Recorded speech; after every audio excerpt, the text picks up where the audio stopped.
When the government seeks the death penalty, the evidence matters. But the process matters more, because once the state asks for death, the rules change.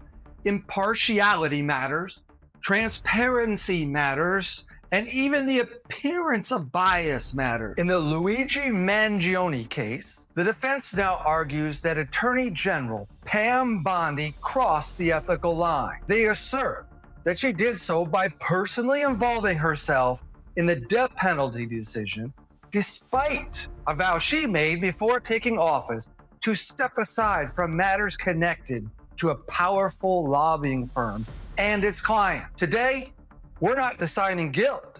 We're cross-examining whether the process itself broke down in this case. Let's examine the facts. Luigi Mangione, he's charged in connection with the killing of UnitedHealth Group CEO Brian Thompson, a case that immediately drew national attention because of the victim, the corporate power insurance company involved, and the federal response. After charges were filed, Attorney General Pam Bondi publicly directed prosecutors to seek the death penalty. That directive transformed this into a capital case with different procedures, different leverage, and far greater constitutional scrutiny. Now, Mangione's lawyers say Bondi should have never been involved in that decision in the first place. Before taking office in February, Bondi pledged she would follow federal ethics regulation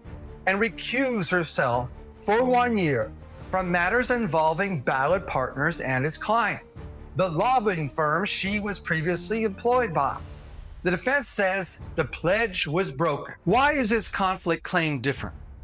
This is not a vague appearance of bias argument. The defense alleges Bondi has continued to profit from her work at Ballard through a profit-sharing arrangement and a defined contribution plan administered to the present day by the firm. Ballard, in turn, has represented interests tied to UnitedHealth. That's the link the defense presses. In their words, the very person empowered to seek Mangione's death allegedly has a financial stake connected to the ecosystem surrounding the case she is prosecuting. That allegation raises a different level of scrutiny. Now, the prosecution's position. From the government's perspective, the response is straightforward. The Attorney General has lawful authority to authorize the death penalty.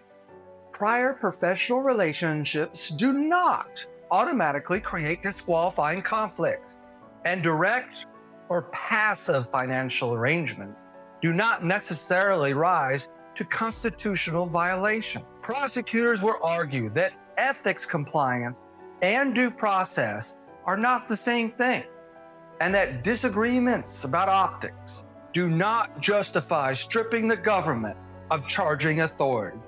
In short, their position is this: you don't remove the death penalty because the defense questions who signed the directive. Let's look at the defense's argument in detail. The defense frames the issue more narrowly and more forcefully. They argue this is not about optics. It's about broken commitments and ongoing financial entanglement.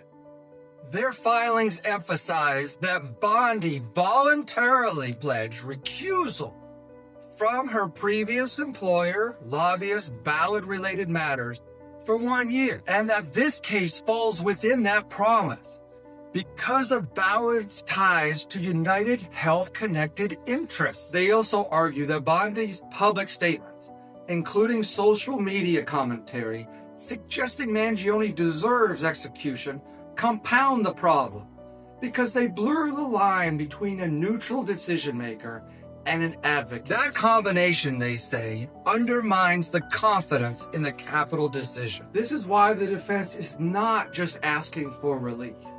They're asking for discovery. Let's turn to the cross-examination. This is where the analysis tightens. Point 1, the recusal promise.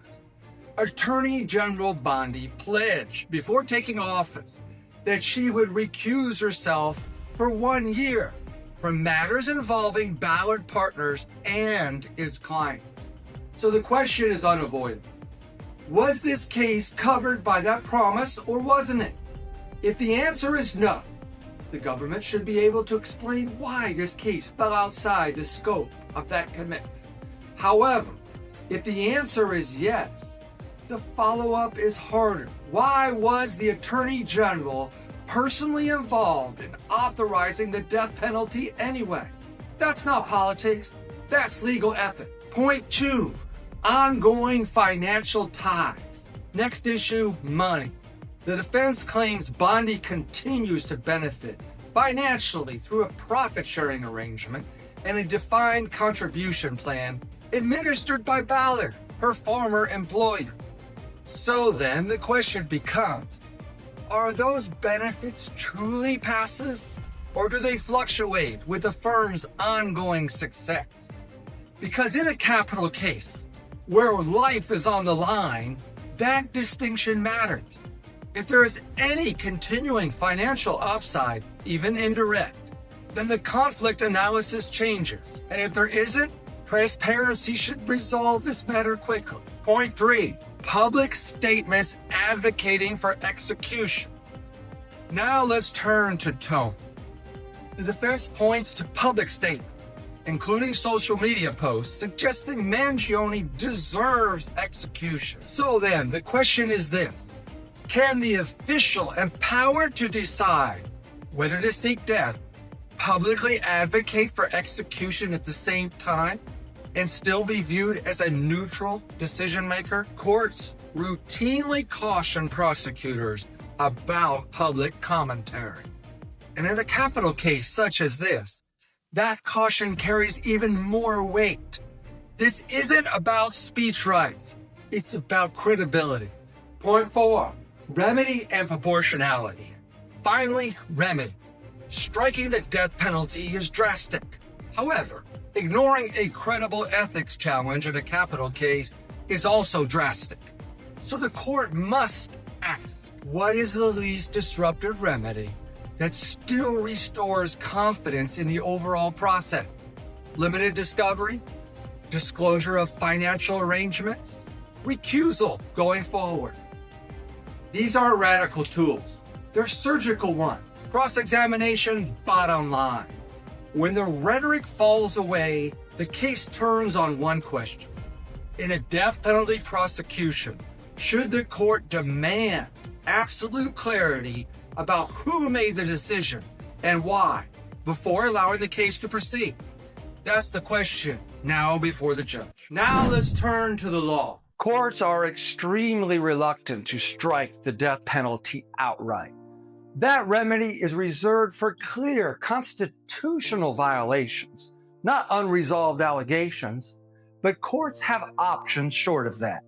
Limited discovery, disclosure orders, recusal from future participation, and structural safeguards. In capital cases, judges often prioritize process integrity over speed. The law does not require perfection, but it does require trust.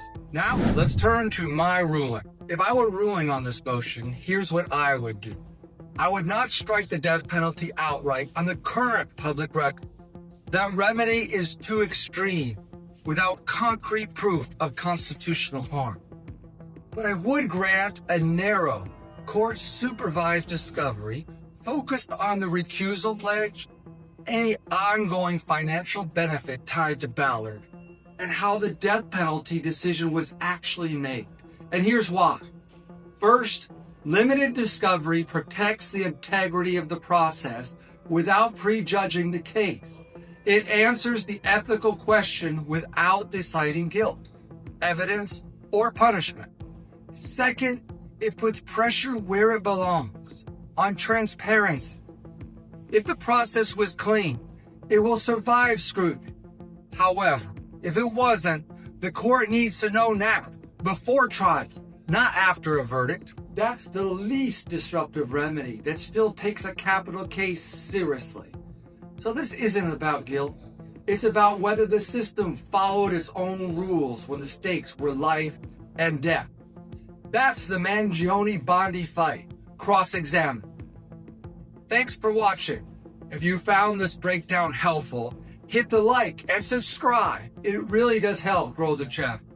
And for deeper written coverage, visit CrimesDigest.com. And as always, remember, the truth matters and so does reasonable doubt. See you in the next case.